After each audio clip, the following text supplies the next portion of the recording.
예, 이선태입니다. 어, 일단 앞에 시기에서 이제 4.19 혁명과 그다음에 부마 민주화 운동, 그다음에 그 광주 5.18 민주화 운동까지 보셨습니다.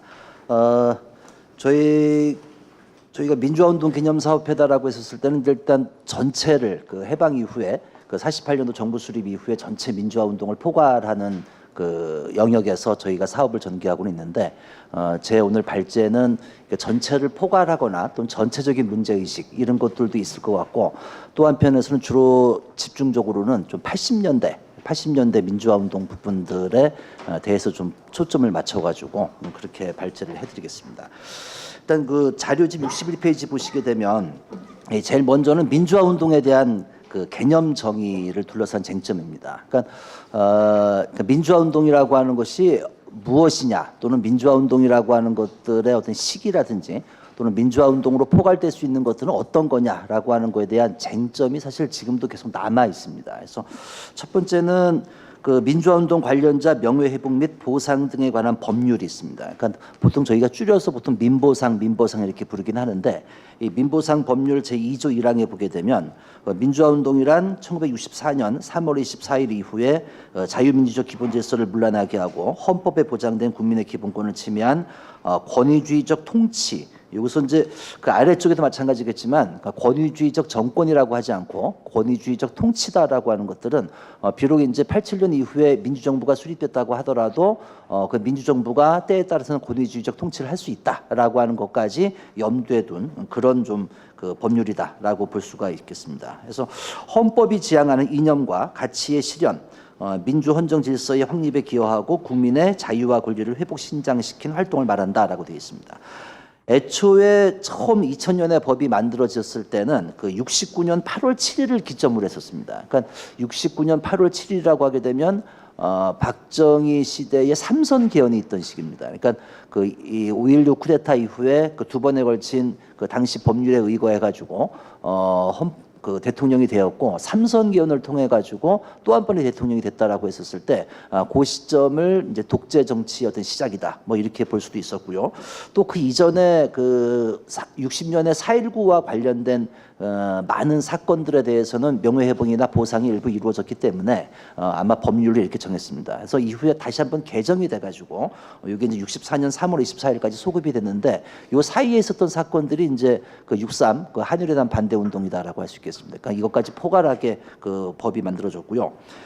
그다음에 이제 두 번째는 제가 그 속해 있는 민주화운동 기념사업회 법입니다. 이 법에 보게 되면 민주화운동이란 2.28 대구 민주화운동, 3.8 대전 민주의거, 3.15 의거, 4.19 혁명, 요까지는 다 1960년에 있었던 일들입니다. 그러니까 4.19 혁명 이전에 각 지역에서 있었던 이승만 독재에 반대했던 운동이다라고 볼 수 있겠고요. 그다음에 오늘 발제하셨던 부마 항쟁, 그다음에 60 항쟁 등 48년 8월 15일 대한민국 정부 수립 이후에 헌법에 보장된 국민의 기본권을 침해한 권위주의적 통치에 항거하여 국민의 자유와 권리를 회복 신장시키는 활동으로서 여기 또 하나의 조건이 있는데, 대통령령으로 정하는 활동을 말한다라고 되어 있습니다.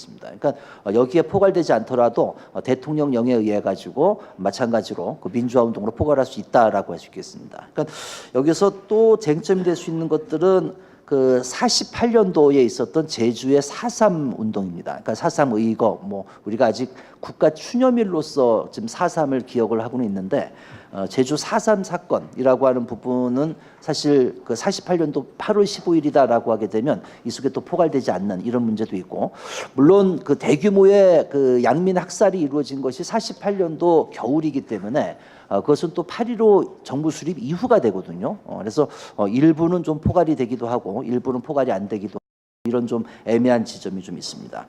세 번째는 그 민주화운동 기념사업회법 시행령 2조 1항인데요. 여기에 보게 되면 그 법에 열거한 것 이외에 그 대통령령에 의하면은 6.3 한일회담 반대운동, 그다음에 삼선 개헌 반대운동, 유신헌법 반대운동, 광주 민주화운동에 포함되어 있습니다. 그러니까 개별적인 사건으로서 이 운동들이 다 포함이 되어 있고, 그다음에 2항에는 이게 이제 또 중요한 건데요.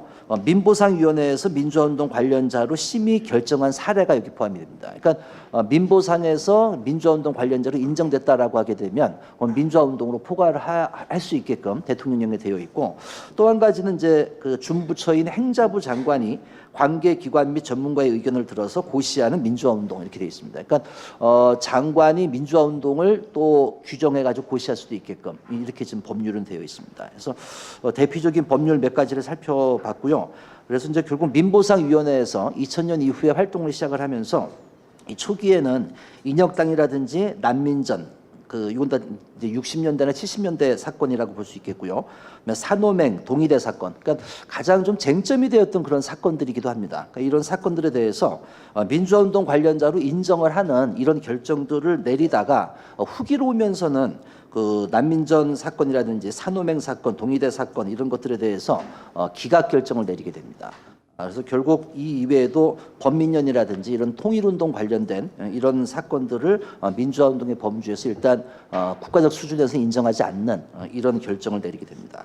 공교롭게 민보상위원회는 16년 동안 활동을 하면서 앞에 전반기 8년 정도는 이게 이제 DJ 정부와 노무현 정부에 해당될 것이고, 뒤에 8년은 MB 정부하고 그다음에 박근혜 정부에 해당됩니다. 그러니까 작년도까지 민보상이 공식적인 활동을 하고 지금은 이제 해소된 상태인데, 16년 동안의 활동이 이렇게 전반부 후반부로 나눠진다라고 볼 수 있겠고, 전반부에 내려진 어떤 결정의 맥락과 기조하고 이 후반기에 내려진 공교롭게 딱 반으로 쪼개지거든요. 그러니까 2007년도에 MB 정부가 당선이 되고 2008년도부터 MB 정부가 본격적으로 통치를 시작하기 때문에 한 절반 정도로 딱 나눠지는데, 전반부와 후반부에 민주화운동 관련자로 인정되는 어떤 판단 기준들이 동일한 사건임에도 불구하고 인정됐다가 인정을 하지 않는 이런 식으로 좀 바뀌는 이런 결과가 내려집니다. 그래서 결국 국가 권력의 어떤 성격에 따라서 어느 정당이 집권을 했냐에 따라 가지고 사실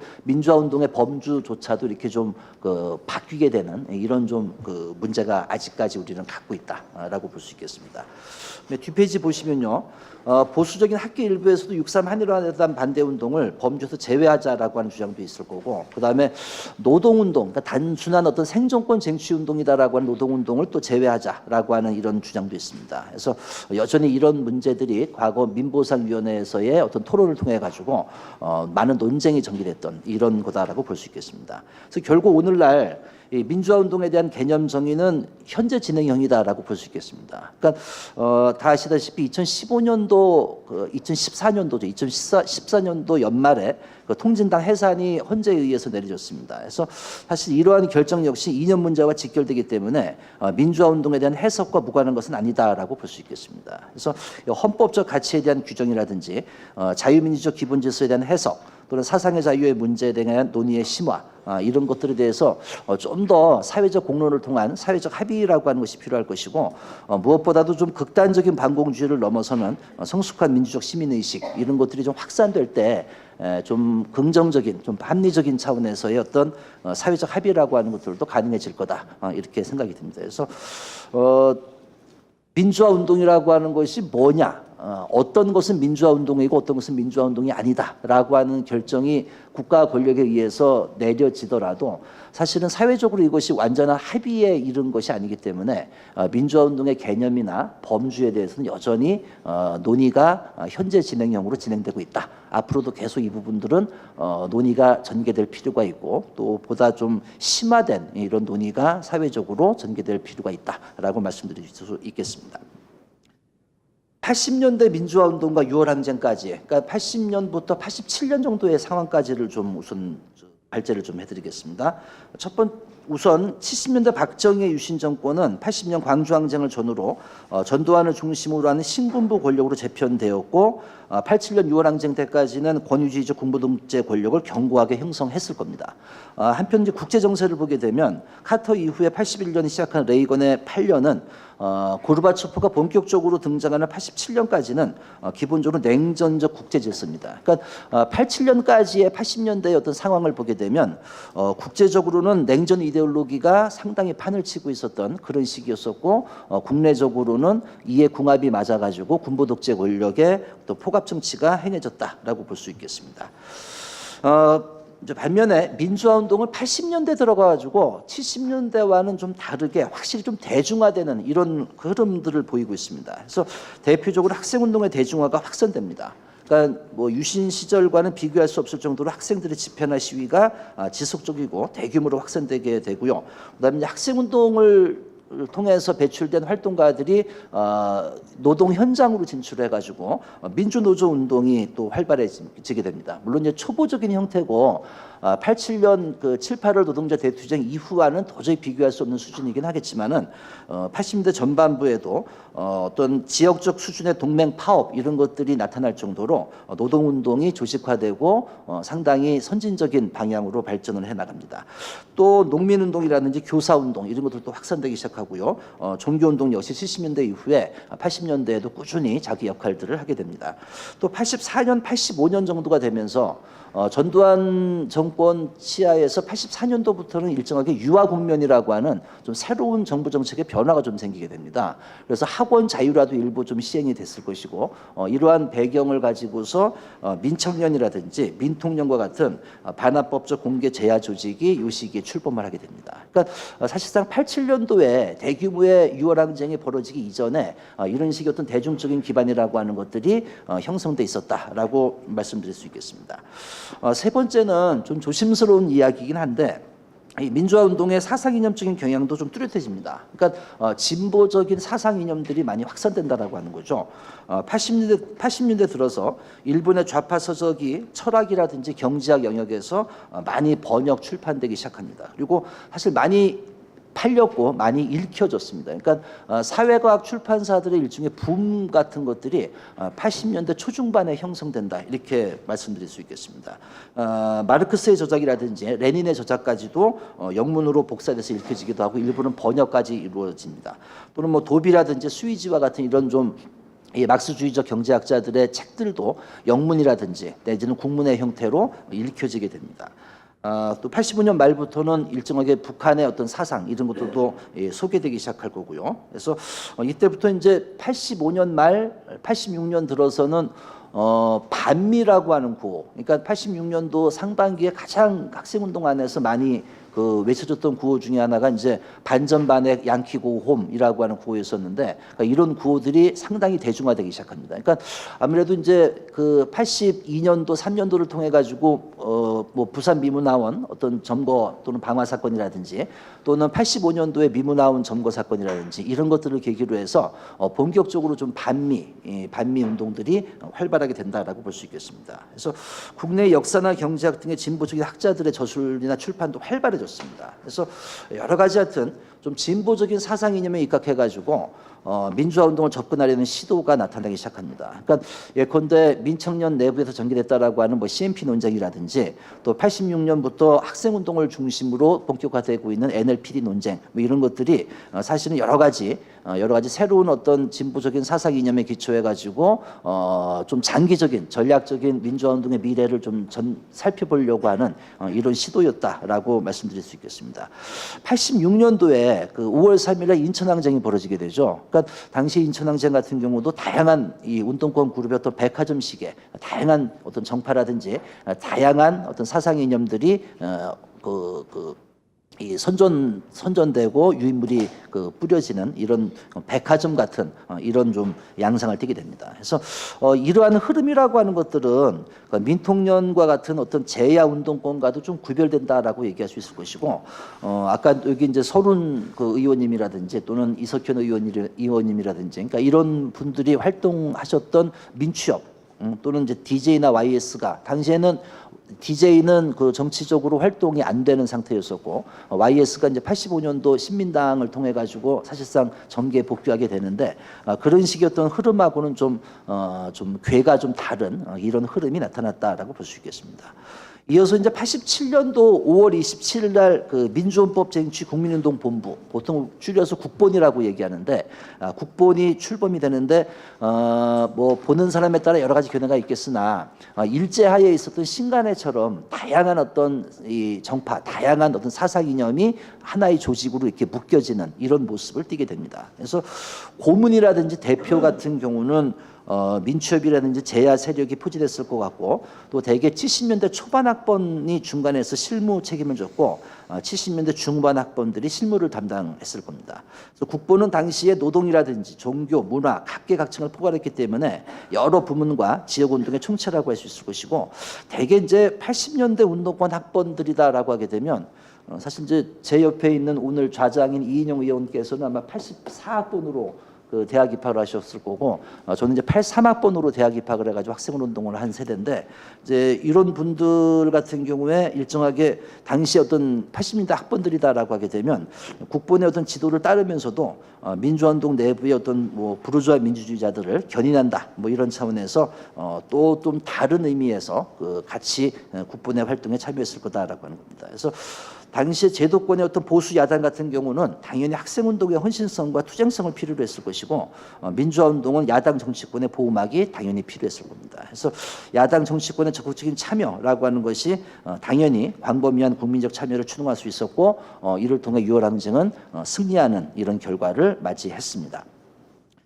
6.29 선언 이후의 국면은 이제 헌법 개정을 통해 가지고 본격적인 대선 국면으로 전환되는 그런 시기입니다. 그래서 헌법 개정 과정에서 사실 국본이 조직적으로 참여하는 흔적은 거의 없습니다. 헌법 개정은 여야 국회의원들만의 몫이었고, 이 이제 국본을 중심으로 하는 그 당시의 민주화운동 세력이다라고 하게 되면 당시에 그 후보 전술을 둘러싸고 이른바 비판적 지지라든지 후보 단일화로 분열되었고, 또 이 백기환 대통령 후보를 중심으로 단일 후보 운동도 있었거든요. 그러니까 민중 후보다라고 해서 단일 후보 운동까지 포괄하게 되면 대략 한 세 그룹으로 분열했다, 이렇게 말씀드릴 수 있겠습니다. 6월 항쟁 이후에 국본의 존재감 추락이라든지 또는 대선 과정에서의 미미한 역할은 6월 항쟁을 추동했던 세력이 비단 민주화 운동만은 아니었다라고 하는 겁니다. 그러니까 이제 우리가 좀 더 구체적인 어떤 그 분석이라든지 연구를 통해서 나올 수 있는 그 결론이 되겠지만은, 당시에 민주화 운동이 그 6월 항쟁을 추동하는 데 있어서 상당히 선도적이고 상당히 희생적인 헌신적인 역할을 했음에도 불구하고, 사실상 6.29 선언 이후에 그 민주화 운동의 역할이라고 하는 것들이 좀 상대적으로 떨어지기 시작하고, 또 어떤 국면 전환에 있어가지고 영향력 같은 것들이 약화된다라고 하는 것을 보게 되면, 당시까지 어떤 민주화 운동의 어떤 세력이다라고 했었을 때는 결정적으로 국면을 주도할 수 있는 그런 어떤 조직적이고 대중적인 힘은 갖고 있지 못했다라고 하는 이런 평가가 가능하지 않을까, 이렇게 생각이 듭니다.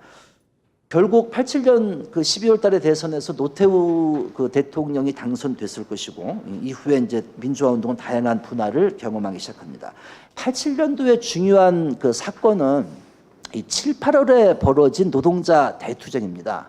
이제 올해가 그 87년 6월 항쟁 30주년이기도 한데, 사실 노동운동 쪽에서는 올해 행사들이 각각의 기업 단위의 노동조합을 통해 가지고 많은 행사들이 있는데, 대개 많은 기업의 노동조합이 창립 30주년을 맞이하게 됩니다. 그러니까 되게 많은 노동조합들이 87년 7, 8월 노동자 대투쟁을 통해 가지고 결성이 됐기 때문에 그들 역시 그 자기 노조가 만들어진 지가 올해가 30년이 되는 그런 해이기 때문에, 올해 2017년이다라고 했었을 때는 또 6월 항쟁에 대한 30년뿐만이 아니라 노동운동 역시 자기 노조 창립을 어떤 축하하는, 자축할 수 있는 그런 자리가 되고 있습니다. 87년도 이후의 민주화운동의 변화들을 좀 보겠습니다. 일단 국제적으로는 그 고르바초프가 주도하는 페레스토리카라든지 글라스노스 정책으로 미소 군축이 전개되고 탈냉전의 국제 정세가 나타나게 됩니다. 당시 노태우 정부도 이러한 국제 정세를 활용해 가지고 국내적으로는 물론 권위주의적 통치라든지 또는 뭐 이게 나타나지만은 이후에 그 외교적인 측면에서는 소련, 동구, 중국과의 수교가 잇따라 이루어지게 됩니다. 그러니까 또 북한과도 기본합의서라든지 비핵화 선언 같은 것들이 발표가 됩니다. 김영삼 정부에 들어서 가지고는 그 역사 바로잡기. 그러니까 지금 우리가 5.18 민주화 운동이라든지 뭐 4.19가 혁명으로 그 일컬어진다든지 뭐 이런 것들이 다 김영삼 정부에서 이루어지게 됩니다. 그러니까 역사 바로 잡기 운동 또는 금융실명제와 같은 경제개혁 또는 그 하나회 숙정이라든지 또 이인모 장개수였던 이인모 노인을 성원한다든지 이 남북관계를 포함한 국지 간 국정 전반에 가시적인 변화가 나타나기는 시작했지만은 일종의 유사민주정부다라고 하는 거죠. 그러니까 기본적으로 3당 합당을 통해 가지고 김영삼 정부가 출범했기 때문에 이전에 민정당이라든지 뭐 이러한 어떤 그 과거 군부 독재 정권의 연장선상에 있으면서도 또 한 번 좀 이 어떤 변화가 내부에서는 나타나고 있는 그런 좀 민주정부라고 확실하게 인정하기는 어려운 그런 좀 일종의 유사민주정부다 이렇게 부를 수 있겠습니다. 그다음에 이제 이념적인 측면에서 보게 되면 그러니까 민주화운동 내부에서인데 90년대 초반에 소련이 해체가 됩니다. 그러니까 소련 연방이 해체가 되고 지금의 러시아가 출범하게 되고요. 전통적인 어떤 막스 레닌주의 이런 사상에 대한 의심과 회의, 비판이 상당히 활발해지게 됩니다. 또 이제 21세기라고 하는 세기말을 앞두고 각종 포스트 모던 사상이 지식인 사회와 함께 확대되고요. 어떤 정통 이념이라고 하는 것들은 급속하게 부정당하게 됩니다. 그리고 이제 방북 사건이라든지 북한 바로 알기 운동 등으로 북한에 대한 관심이 한때 급속하게 커지긴 했으나 사실은 87년, 88년을 거치면서 이게 확산되다가 한 5년 정도가 지나면서는 다시 좀 쇠퇴기를 맞이하게 됩니다. 그래서 마찬가지로 비판과 회의적 기조가 확산되고요. 80년대 초반부터 시작된 정통 좌파적인 사상 이념 경향이 결국 한 10년 정도 좀 고조됐다가 다시 좀 쓰러져가는 이런 모습을 보이게 됩니다. 그래서 지난번 대통령 선거라든지 또는 작년에 어떤 촛불 시위에 맞서는 태극기 집회에서 가장 많이 나오는 용어 중에 하나가 종북 좌파라고 하는 이런 용어가 나오긴 하는데 이런 비판이 여전하긴 하지만은 2017년 현재 사실 우리나라 어떤 민주화 운동이라든지 또는 우리나라의 어떤 시민사회적 영역에서 이 중부좌파의 영향력은 그렇게 크지는 않다. 상당히 좀 다른 수준이다라고 말씀드릴 수 있겠습니다. 그다음에 이제 반면에 경제 측면에서 어떤 직접 민주주의와 같은 더 급진 민주주의라고 이야기하는 이런 식의 어떤 접근이라든지 또는 자치와 분권이라든지 또는 풀뿌리 민주주의라든지 뭐 이런 식의 좀 다양한 민주주의적 실험들을 계속 좀 연구하고 있을 것이고 기본소득 등에서 복지정책 이런 걸로 관심의 축이 옮겨갔다 이렇게 말씀드릴 수 있겠습니다. 80년대 사회운동의 중심은 학생운동이었지만 학생운동은 90년대 초반 이후에 좀 쇠퇴기를 맞이하게 됩니다. 반면에 대기업 중심의 노동운동 조직화가 꾸준하게 성장했고 전교조가 출범하고 화이트칼라 노조가 상당히 활발하게 됩니다. 전여협을 거쳐서 96년에는 지금의 민주노총이 출범하게 됩니다. 한편 기존의 사회운동과는 다른 일종의 신사회운동 경향이 나타나게 되죠. 그러니까 경실련 같은 경우가 거의 90년대 초반에 그 시작을 해서 상당히 그 활동을 활발하게 전개를 했을 것이고 그다음에 참여연대 같은 경우가 93년 4년 정도에 만들어지게 되고 또 환경연이 기존의 이제 공출연 이후에 다시 환경운동연합으로 개편해 가지고 90년대 초반이 되면서부터는 확실하게 시민운동 영역들이 사회운동의 상당히 중심으로 그 부상을 하게 됩니다. 그래서 또 전선운동 같은 영역에서는 전민련 전국연합이 90년대 중반까지 이어지지만 이후에는 좀 동력이 약화되기 시작하고요. 그래서 오늘날의 그 사회운동이다라고 했었을 때는 민주노총 등 노동자 조직, 전농 등 농민 조직 등 계급적이고 직업적인 대중 조직이 여전히 큰 영향력을 행사하고 있고 또 시민사회 운동이 여론의 영향력을 행사하고 있죠. 그래서 다양한 협의체를 통한 연대 활동이 나타나고 있고 이제 지난번 촛불 어떤 전국을 주도했던 퇴진 행동처럼 사회 운동의 연대체를 결성해서 국면을 주도하기도 합니다. 하지만 이제 80년대와는 확실히 좀 다른 양상은 이 비전이나 활동 영역에 있어가지고 좀 국가와 구별되는 시민사회 영역으로 자기 활동을 한정하고 있다라고 하는 이런 측면들이 있을 겁니다. 그다음에 그 민주화운동 출신자들의 정당 정치 활동도 활발해졌습니다. 85년 2.12 총선에서 몇몇 민주화운동 인사의 출마가 있었지만 본격적인 것은 87년 대선 이후에 88년 4월 달에 치러진 선거입니다. 그래서 이때는 아무래도 이제 선배 세대들이 당시 평민연을 통한 그 평민당 입당 이런 것이 최초로 조직적 정당 정치 참여의 시작이었다라고 볼 수 있을 겁니다. 그러니까 제 기억에 뭐 이해찬 의원이라든지 임채정 그 전 국회의장이라든지 이런 분들이 대개 88년 4월달에 국회에 진출하게 됩니다. 이후에 총선 때마다 대거 젊은 피 수혈이 이루어졌고 상대적으로 DJ 쪽이 적극적이었고 7, 80년대 운동권 출신들이 대거 민주당을 중심으로 국회에 진출하게 됩니다.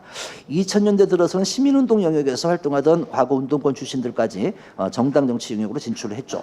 조직적 결합도 있었을 것이고 또 뭐 스카우트 내지 개인적 결단이 있었을 겁니다. 그래서 이들의 어떤 진출이라고 하는 것이 그 과거에 어떤 DJ나 어떤 YS 시절의 야당이다라고 했었을 때는 보통 이제 보수 야당이라고 하는 이런 식의 호칭이 좀 익숙해졌었는데 이렇게 부르기가 좀 어려울 정도로 당의 체질을 좀 바꿨습니다. 그래서 참여정부를 거치면서 오늘날 민주당의 스펙트럼을 좀 합리적인 진보 뭐 이렇게 표현해도 서로가 다 그 인정할 수 있는 이런 식의 어떤 정당 체질의 변화라고 하는 것들은 일정한 성과다라고 볼 수 있겠습니다.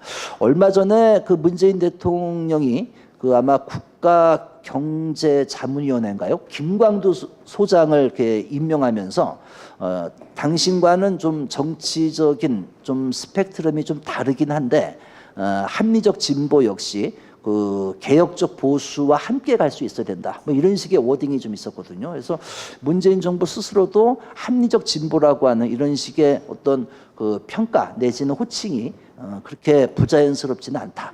이렇게 보여집니다.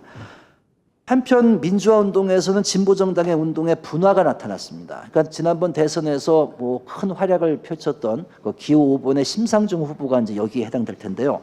그러니까 87년에 백본이나 민중당 이어지는 민중당과는 다른 맥락에서 2000년에 민주노동당이 출범하게 됩니다. 그러니까 제가 이제 맥락이 좀 다르다라고 하는 것은 이전에 그 진보 정당 운동이라고 하는 것이 좀 그 명망가 중심이었다라고 한다면 2000년에 민주노동당은 상당히 좀 조직적인 그 당시 민주화 운동의 조직적인 참여를 통해서 이루어졌다 이렇게 말씀드릴 수 있겠고요.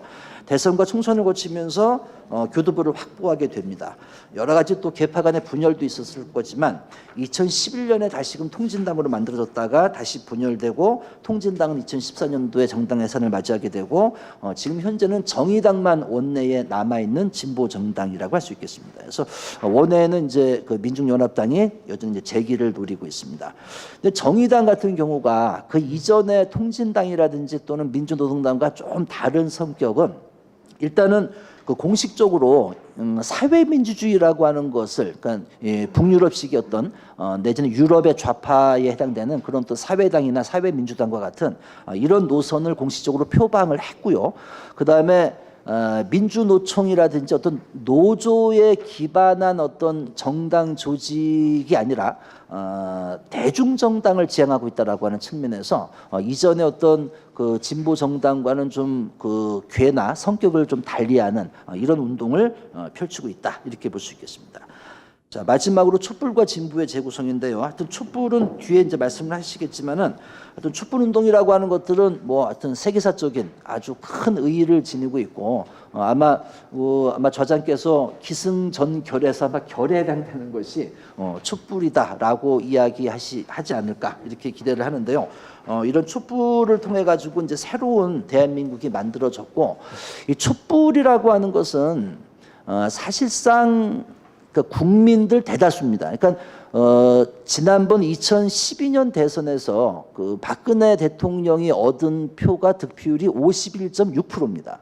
51.6%인데 지난 대선에서 홍준표 후보가 약 24%를 얻었죠.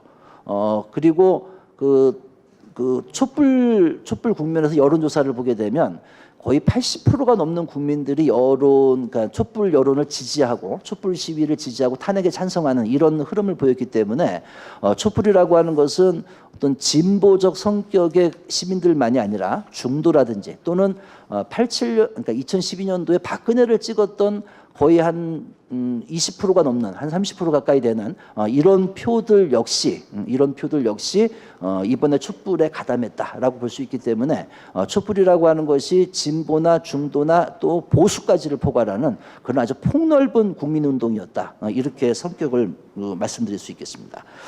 그래서 이제 앞으로 민주화 운동이 또는 진보 세력이 가질 수 있는 고민의 지점이 한 세 가지 정도라고 보는데요.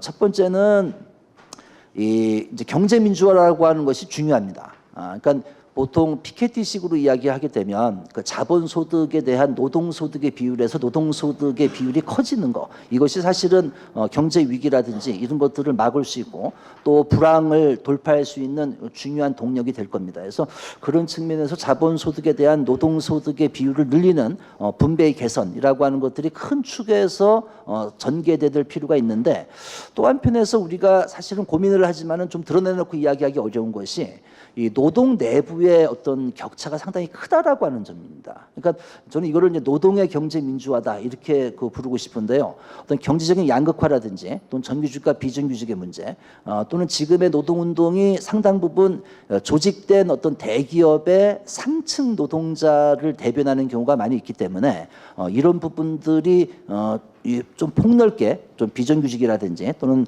하청 또 2차, 3차 하청 업체들의 노동자들까지 폭넓게 연대할 수 있는 그러한 어떤 노동운동, 그러한 노동 정책이라고 하는 것들이 이후에 좀 필요로 되지 않나라고 하는 생각이 들고요. 두 번째는 이제 뭐 사드 논쟁을 통해 가지고 이미 본격화되고 있는데, 단순한 어떤 반미주의라든지 민족주의 이런 부분들을 좀 더 비판적으로 좀 극복하면서 변화되고 있는 국제 정세라든지 이런 것들을 좀 다각적으로 볼 필요가 있다라는 생각이 듭니다. 예컨대 한미 FTA 문제에 대해서 그동안 그 진보 세력은 주로 반대하는 경향이 강했는데, 트럼프가 대통령 된 다음에 트럼프는 이게 미국한테 손해였다, 개정하자 이렇게 나오고 있단 말이죠. 꼭 미국한테 손해였다라고 하는 것이 우리한테 이익일 수만은 없을 수 있겠으나 이후에 좀 더 이런 부분에 대해서 좀 더 실용적이고 좀 더 다각적인 이런 접근이 필요할 거라는 생각이 들고요. 북한 문제에 대해서도 사실 북한에 대한 비판, 북한의 인권, 북한의 민주주의의 어떤 진전에 대해서 이게 이제 보수의 전유물로만 비판이 행해지는 것이 아니라 진보나 또는 민주화운동 세력 역시 이 부분에 대해서 합당한 어떤 정책들이 좀 나올 필요가 있겠다라고 생각이 들고요. 세 번째는 이제 대한민국의 민주정부가 이제 그 수립이 됐을 겁니다. 그러니까 그동안 유사 민주정부 하에서 사실 그 노태우 정부라든지 김영삼 정부를 거치면서 과연 그 민주주의라고 하는 것이 국가 권력 차원에서 제도적으로 완비가 됐냐라고 하는 거에 대한 의문이 많이 있었습니다. 그래서 여전히 어떤 민주 대 반민주라고 하는 어떤 이 대결 구도 속에서 반독재 운동이라든지 또는 때에 따라서 폭력적인 이런 운동들이 그 왕왕 있었는데, 적어도 이제는 앞으로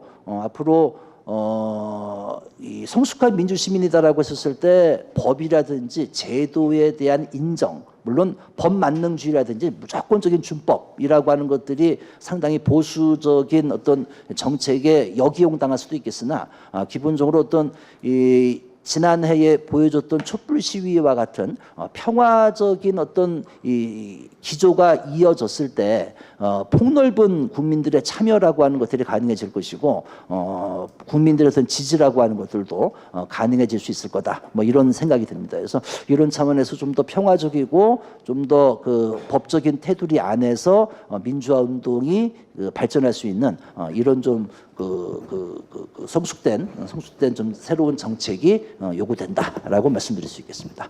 이상입니다. 감사합니다.